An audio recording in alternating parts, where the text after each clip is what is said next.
Okey, auzubillahi minasyaitonirrajim. Bismillahirrahmanirrahim. Saya Nur Syazwani binti Rasmawi. Inilah name kad saya dan inilah nombor telefon saya 0112555169. Boleh hubungi saya. Okey, saya letakkan di sini dahulu. Okey, saya akan terangkan mengenai pengiraan faraid mudah faham kepada tuan-tuan dan puan-puan, insya-Allah. Okey, nombor telefon saya letak di sini 0112555169.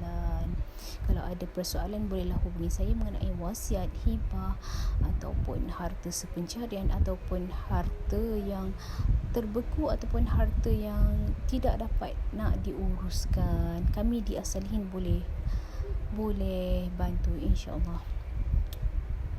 Okey, kita teruskan. Pengiraan mudah faraid.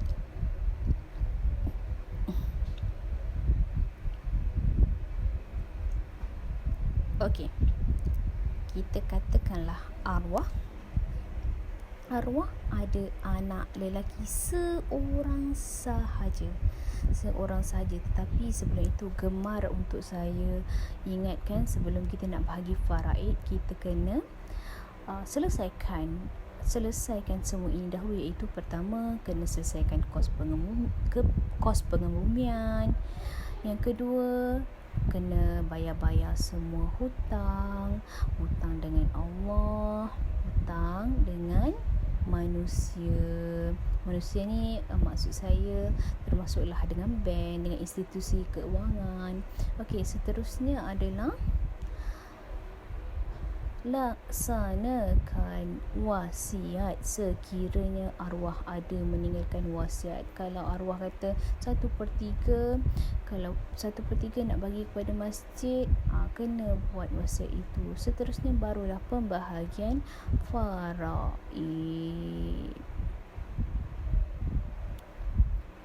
Pembahagian faraid ini terpulang kepada ahli waris. Nak bagi faraid ke, nak bagi sama rata ke, nak bagi perempuan ini banyak ni ke, perempuan itu banyak mana ke, terpulang. Okey, kita tengok pengiraan untuk kes yang ini ya. Arwah ada seorang sahaja anak lelaki. Setelah selesai semua yang saya tuliskan tadi, semua urusan tadi, pertama tadi selesaikan kos pengebumian, kedua hutang, ketiga wasiat, barulah bahagi. Jadi harta pusaka yang bersih satu persatu akan jatuh kepada anak lelaki seorang ini. Senang kan? Simple saja. Kalau dia ada seorang dia anak lelaki, maka satu persatu tu bagi kepada anak lelaki tu. Okey, seterusnya kita tengok contoh lain untuk tuan-tuan dan puan-puan mudah faham. Dan tulis arwah ada 2 orang anak lelaki. Macam mana nak buat ni? Okey, anak lelaki pertama, anak lelaki kedua. Okey, buat kolom lah sikit.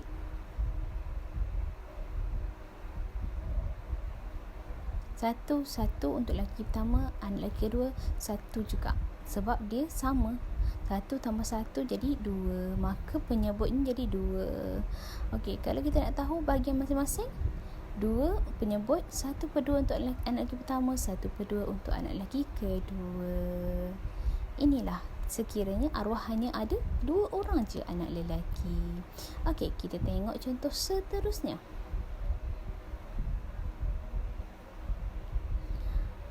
Arwah ada 3 orang anak lelaki. Macam mana nak buat ni? Anak lelaki pertama, anak lelaki kedua, anak lelaki ketiga.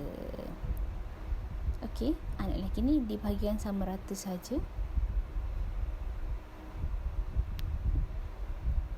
1, 1, 1. 1 tambah 1 tambah 1 jadi 3.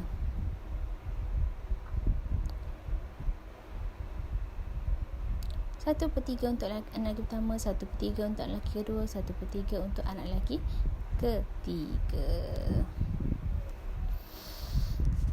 Okey, seterusnya adalah kalau kita tukar daripada anak lelaki ketiga ni, kita tukar berapa orang pula ni? Sekejap ya.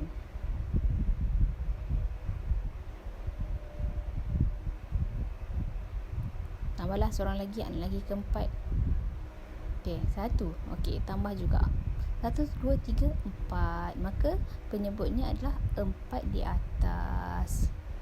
Okey, 4. 1/4 anak lelaki pertama, 1/4 untuk anak lelaki kedua, 1/4 untuk anak lelaki ketiga, 1/4 untuk anak lelaki keempat. Okey, nak tukar lagi ni. Senang kan? InsyaAllah mudah faham ni. Okey, saya padam semua dululah. Okey. Terpadam kat atas dah pula. Sorry. Ini insyaAllah mudah faham. InsyaAllah. Okey, arwah ada 10 orang anak lelaki. Macam mana nak buat 10 orang? Ni sebab tu kena panjang sikit ni. Anak lelaki pertama, anak lelaki kedua, anak lelaki ketiga, anak lelaki keempat, anak lelaki kelima, anak lelaki keenam, anak lelaki ketujuh, anak lelaki ke-8, anak lelaki ke-9, anak lelaki ke-10. Okey, kita tulis 1, 1, 1, 1, 1, 1, 1, 1, 1, 1. Okey, 10. 10 orang. Jadi 10 orang kat sini. 1/10 untuk anak lelaki yang pertama, 1/10 untuk anak lelaki kedua, 1/10 untuk anak lelaki ketiga, 1/10 untuk anak lelaki keempat, kelima, keenam, ketujuh, ke-8, ke-9, ke-10 juga.